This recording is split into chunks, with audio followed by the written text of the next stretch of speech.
Okay, so to continue on our discussion about benefactors, one thing that is difficult is that a lot of deaf people consider benefactors or the hearing population in general to be perfect. And that's true not just of the deaf population, but of any minority towards a majority group. Um, it's this love-hate relationship at times. And one of the reasons, and that's not always the case, but let me give you an example of where that's the case. Deaf people, well, let me back up. Interpreters, we don't always have time to show all the mistakes people make. If somebody is just blowing through a speech, I'm just barely trying to get at the bare bones minimum of the interpretation to get across to the deaf person what the point of the message was, right? Sometimes, however, though, that means that I'm omitting certain things for the sake of time. You know, I may not have time to let you know that the AC is really loud and that the guy in the back is coughing and that other things like that are happening. And one of the things that sometimes get omitted in the sake of time is mistakes. If the hearing person is making mistakes in their speech or stuttering or other types of things, I try as best as I can to let the deaf person know that.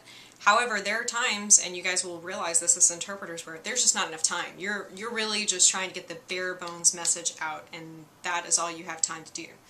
The problem that lies within that is that they never see hearing people making mistakes in their speech.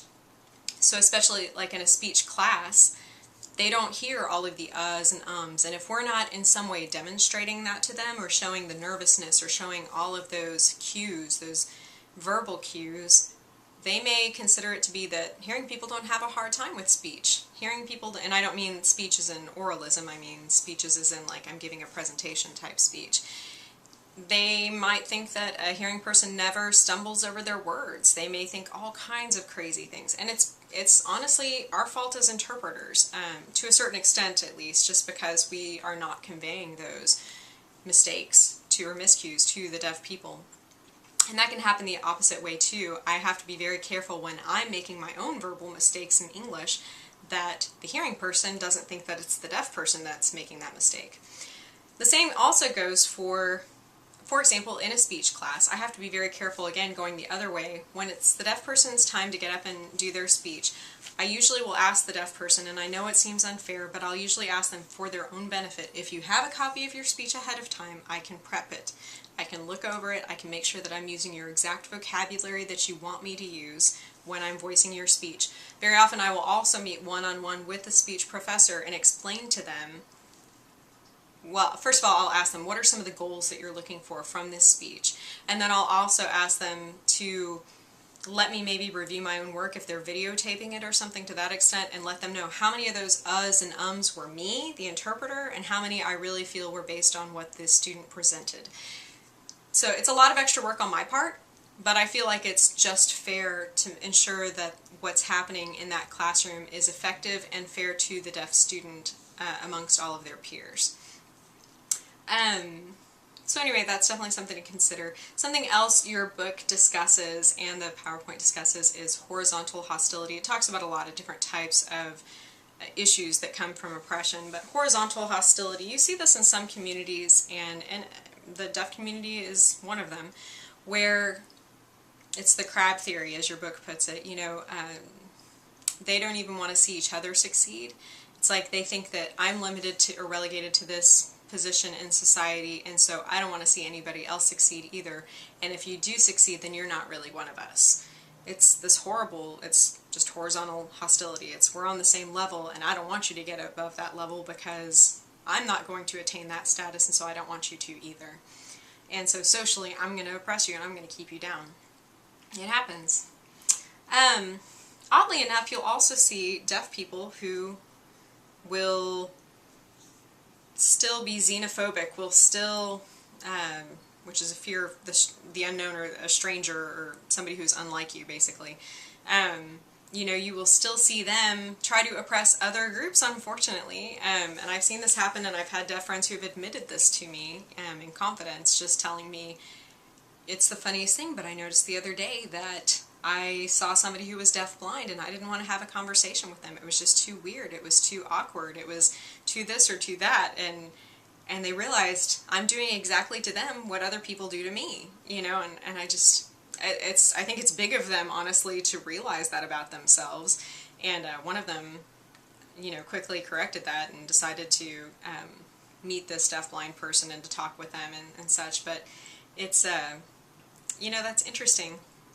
On that topic too, just a funny joke. It sounds like something like a two guys walk into a bar joke, but I had a deaf friend who wanted to meet a blind person on campus at one point. So you have a deaf guy and a blind guy, and the deaf guy was listening to a story the blind guy was telling him, and the deaf guy signed this, which, as an interpreter, usually I voice as, "Oh, I see," and the deaf person knows that's usually how we voice that.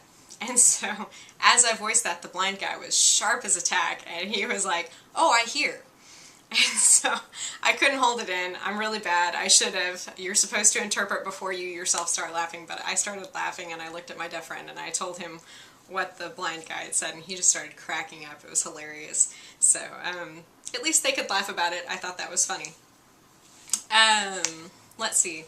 Also, it's important to know your own privilege, and the book discusses this as well. Just don't deny the fact, if you're in a privileged state, that you have that sort of privilege, whether it's your status, whether it's your socioeconomic status, whether it's your, I don't know, anything, your position in society, whatever it may be. Just don't deny it. Be aware of it. Whether you take it to mean you truly are privileged, I'm not saying that you feel privileged. I definitely do not. But I have to realize that people, when they look at me, may assume that about me. And so I have to recognize that. Whether it's true or not, I have to recognize that other people may assume that about me. And the same is true also of our consumers. What are they assuming about each other? What are they assuming about me? As interpreters, we have to be careful, I keep saying that, but it's true, we have to be careful not to align ourselves with either client. And so, for example, if I think about this, if I'm walking down the hall at a doctor's appointment, should I walk along with the deaf person or should I walk along with the doctor? Because I guarantee you that one way or the other, it looks like I'm aligning myself with one or the other. I don't know. Sometimes I just try to kind of walk in between. And if the doctor is talking to me, I'll at least sign what's being said so that the deaf person can also interject. It's hard, because you don't want to be rude to either client, and yet it's difficult. Something else about that is, you know, I try very hard to ensure that if I'm around a deaf person, that I do not teach sign language. If I'm around the deaf person, sometimes I'll show the sign that I know, but I'm always kind of looking at the deaf person like, right? Or what do you think? You know, because it's not my language, it's their language. Be very careful if you ever go to interpret in deaf community classes or sign language classes or those kinds of things, that you, if students come up to you and ask, what's the sign for blah, blah, blah, blah, that you do not say, oh, this. Ask the deaf person. You know, and they may say, no, I'm asking you. It doesn't matter. Oh, well, let's ask the deaf professor, because I don't want to tell you wrong, and I don't want to tell you what I would do if that's not what they're going to teach you. The only exception to that is when I do have some deaf friends who, you know, the hearing persons wanted to surprise them by telling them happy birthday or something like that. Well, I'm not going to look at the deaf person and say, how do you sign happy birthday? That's the other thing. Usually I'll spell it to them so that the hearing person's not seeing me sign it. But, you know, I mean, if they're wanting to do something nice like that and surprise the deaf person, then I might go ahead and show them. But it's situationally dependent.